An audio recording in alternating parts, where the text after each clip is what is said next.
प्यारे साथियों नमस्कार, कैसे हैं आप लोग। आई होप कि अच्छे होंगे। आपकी जो स्टडी चलेगी बहुत बहुत बेहतरीन चलेगी। तो आज की क्लास में बात करेंगे क्लास 12 के बायोलॉजी को वायरल ऑब्जेक्टिव क्वेश्चन जो आपके एग्जाम के लिए बहुत ज्यादा इंपॉर्टेंट है। तो आप लोग अच्छे तरीके से देखिएगा, कोई क्वेश्चन को ना छोड़िएगा और सारे क्वेश्चन को बेहतरीन तरीके से याद रखिएगा, ठीक है ना। तो चलिएगा बिना टाइम का क्वेश्चन की तरफ बढ़ते हैं। इससे पहले क्लास को लाइक नहीं किया है तो क्लास को लाइक करके चैनल को सब्सक्राइब कर लीजिएगा। एक एक क्वेश्चन आपके एग्जाम के लिए पूरे इंपॉर्टेंट है, आप बेहतरीन तरीका से देखते चलिएगा, ठीक है। देखो बाबू, 1 नंबर क्वेश्चन जो है आपके स्क्रीन पर आ चुका है। कहा जा रहा है, देखो कहा जा रहा है निम्नलिखित में से कौन उभयलिंगी पादप नहीं है, ठीक है। उभयलिंगी पादप जो है कौन नहीं है, तो याद रखिएगा क्या, पपीता नहीं होता है, ठीक है। ऑप्शन ए हो जाएगा, 1 का ऑप्शन करेक्ट ए हो जाएगा, याद रखिएगा, ठीक है। 2 नंबर क्वेश्चन में देखो क्या कहा जा रहा है। कहा जा रहा है करेक्ट, बिना निषेचन के पौधे का उत्पादन किनके द्वारा होता है। बिना निषेचन के पौधे का उत्पादन याद रखिएगा कायिक प्रबंधन के द्वारा होता है। बिल्कुल ऑप्शन सी हो जाएगा, 2 का ऑप्शन सी हो जाएगा, याद रखना है, ठीक है। वो पूरा जो है इंपॉर्टेंट क्वेश्चन है, आप केवल देखते चलिएगा, ठीक है। यहाँ कहा जा रहा है क्या कि ए परिवर्तन जो larva को एक्स में परिवर्तित कर देता है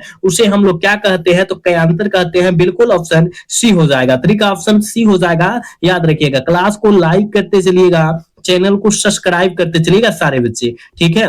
देखो यहाँ कहा जा रहा है 4 नंबर क्वेश्चन में निम्नलिखित में से किसमें बाह्य निषेचन होता है। किसमें जो होता है बाह्य निषेचन होता है। 4 का आंसर क्या हो जाएगा, तो आप कहेगा सर मेढक में जो होता है बाह्य निषेचन होता है। बिल्कुल ऑप्शन ए हो जाएगा, ठीक है। 4 का ऑप्शन बिल्कुल ए हो जाएगा, याद रखिएगा, ठीक है। नेक्स्ट क्वेश्चन देखोगे 5 नंबर क्वेश्चन में क्या कहा जा रहा है। देखो मनुष्य में युग्मकों की गुणसूत्र की संख्या क्या होती है। मनुष्य में युग्मकों की गुणसूत्र की संख्या याद रखिएगा 23 को होता है बाबू। ऑप्शन क्या हो जाएगा, बी करेक्ट हो जाएगा। 5 का ऑप्शन बी हो जाएगा, याद रखिएगा। पूरा इंपॉर्टेंट है आपके एग्जाम के लिए, याद रखते चलिएगा। कहा जरा मुकुलन द्वारा जनन किसमें होता है, तो हमने बतलाया था कि ईस्ट में मुकुलन द्वारा जनन होता है। बिल्कुल ऑप्शन ए हो जाएगा, ठीक है। नेक्स्ट क्वेश्चन का आंसर लगाइएगा। देखोगे कहा जरा इनमें से कौन फल कूट फल का उदाहरण है। इनमें से कौन सा फल जो होता है कुटफल का उदाहरण होता है, तो याद रखिएगा सेब जो होता है कुटफल का उदाहरण होता है। ऑप्शन डी हो जाएगा, ठीक है। नेक्स्ट क्वेश्चन देखोगे कहा जा रहा है क्या कि भ्रूण कोश की सेंट्रल कोशिकाएं है। भ्रूण कोश की सेंट्रल कोशिकाएं क्या होती है, द्वितीय केंद्रक होती है। बिल्कुल ऑप्शन बी हो जाएगा, ठीक है। नेक्स्ट क्वेश्चन देखोगे प्रागभिति होती है। प्रागभिति क्या होती है बाबू, जल्दी से लगाइएगा। तो आप कहेगा सर प्रागभिति जो होती है याद रखना है द्विस्तरीय होती है। ऑप्शन बी हो जाएगा, 9 का ऑप्शन बी हो जाएगा, याद रखना है, ठीक है। एक एक क्वेश्चन को याद रखते चलना है, बहुत इंपॉर्टेंट सारे क्वेश्चन है, ठीक। चलोगे अगला क्वेश्चन की तरफ बढ़ते हैं। और अगला क्वेश्चन 10 नंबर क्वेश्चन में कहा जा रहा है कि किसने सिद्ध किया कि कोशिका एक्टोपिपोटेंट होती है। तो याद रखिएगा यह जो है ना स्टीवार्ट साहब ने किया था। बिल्कुल ऑप्शन डी हो जाएगा, ठीक है। नेक्स्ट क्वेश्चन देखोगे गेहूं में परागण किनके द्वारा होता है।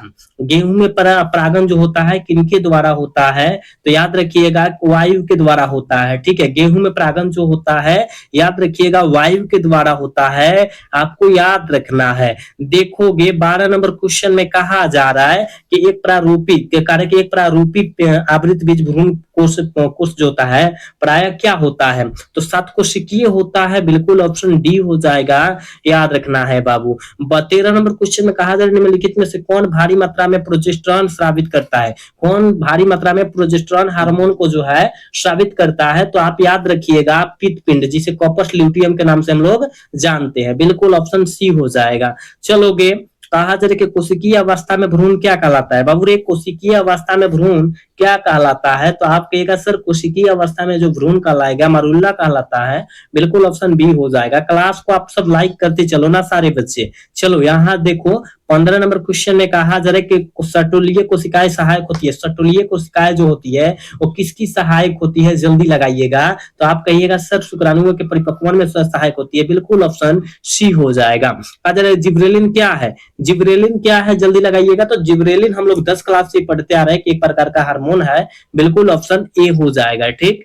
चलोगे देखो कहा जा रहा है 17 नंबर क्वेश्चन में क्या कहा जा रहा है कि स्त्रियों में रजोनिवृत्ति की उम्र जो होती है कितनी वर्ष तक होती है, तो याद रखिएगा 50 वर्षों तक होती है, ठीक है। 50 वर्षों तक होती है, यानी ऑप्शन करेक्ट सी हो जाएगा। 17 का करेक्ट ऑप्शन सी हो जाएगा, याद रखिएगा। 18 नंबर क्वेश्चन में देख क्या कहा जा रहा है बाबू, कहा जा रहा है कि जननांग मस्सा किनके द्वारा फैलने वाला एसटीडी रोग होता है। जननांग मस्सा किसके द्वारा फैलने वाला एसटीडी रोग होता है, तो पपिलिमा विषाणु, याद रखिएगा। करेक्ट ऑप्शन बी सी हो जाएगा, ठीक है।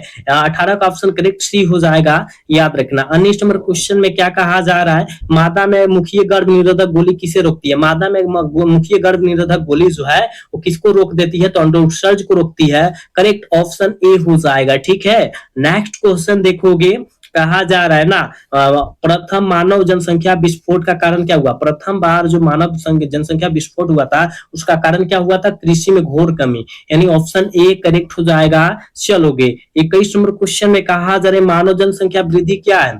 मानव जनसंख्या वृद्धि जो है क्या है? तो याद रखिएगा, क्या लंघ हो रहा है? नहीं। स्थिर हो रहा है? नहीं। या बढ़ रहा है? बिल्कुल बढ़ रहा है। तो बढ़ रहा है कहाँ दिया है? तो याद रखिएगा ऑप्शन क्या हो जाएगा? डी हो जाएगा, ठीक है। नॉन ऑफ दिस, क्योंकि मानव जनसंख्या वृद्धि जो हो रहा है बढ़ रहा है, ठीक है। चलो यहाँ जो है 22 नंबर क्वेश्चन में कहा जा रहा है मेंडल ने कितने लक्षणों का अध्ययन किया था? तो 7 लक्षणों का अध्ययन किया था। करेक्ट ऑप्शन सी हो जाएगा 22 का, ठीक है। 22 का ऑप्शन करेक्ट सी हो जाएगा। 23 नंबर क्वेश्चन में क्या कहा जा रहा है? देखो बाबू, यहाँ देखो, कहा जा रहा है पृथक्करण के सिद्धांत को और क्या कहते हैं? बाबू रे, पृथक्करण के सिद्धांत को और किस नाम से जानते हैं? युग्मकों की शुद्धता के नियम के नाम से जानते हैं। करेक्ट ऑप्शन सी होगा, याद रखना बाबू। यहाँ जो है 24 नंबर क्वेश्चन में कहा जा रहा है मेंडल का द्वितीय नियम कौन है? मेंडल ने द्वितीय नियम कौन दिया था? तो आप कहेगा संलग्नता पे बिहू का नियम। बिल्कुल ऑप्शन करेक्ट डी हो जाएगा, याद रखिएगा। देख बाबू, यहाँ जो है ना 25 नंबर क्वेश्चन में कहा जा रहा है कि डाउन सिंड्रोम एक क्या है? डाउन सिंड्रोम जो होता है एक क्या होता है? तो गुणसूत्रीय विवर्धी होता है,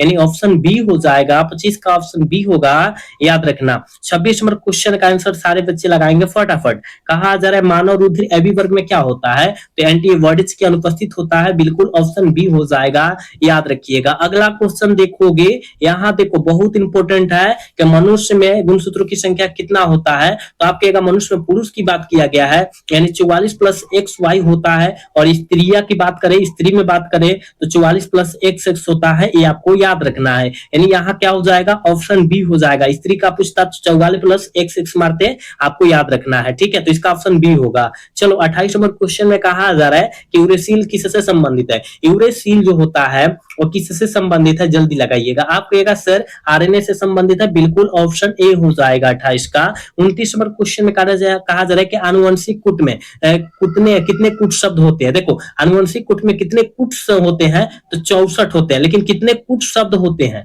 कितने कूट शब्द होते हैं? तो ये आपको याद रखना है 3 होते हैं। कितना? 3 होते हैं। बिल्कुल ऑप्शन सी करेक्ट हो जाएगा। देखोगे 30 नंबर क्वेश्चन में कहा जा रहा है प्रतिकोडन या एंटीकोडन पाया जाता है। प्रतिकोडन या एंटीकोडन जो पाए जाते हैं वो टीआरएनए में पाया जाता है, ठीक है ना। ऑप्शन बी करेक्ट हो जाएगा। चलोगे यहाँ 31 नंबर क्वेश्चन में देखोगे, कहा जा रहा है कि आरएनए, कहा जा रहा है कि आरएनए इनमें से किसका आनुवंशिक पदार्थ होता है? आरएनए इनमें से किसका आनुवंशिक पदार्थ होता है? तो याद रखिएगा बैक्टीरियोफेज का होता है। करेक्ट ऑप्शन बी हो जाएगा, ठीक है। 31 का ऑप्शन करेक्ट बी होगा, याद रखना है, ठीक है। चलोगे 32 नंबर क्वेश्चन में कहा जा रहा है कि आरएनए से जो डीएनए बनता है उसे हम लोग क्या कहते हैं? आरएनए से जो डीएनए बनता है उसे हम लोग सीडीएनए कहते हैं। बिल्कुल ऑप्शन डी हो जाएगा 32 का, ठीक है।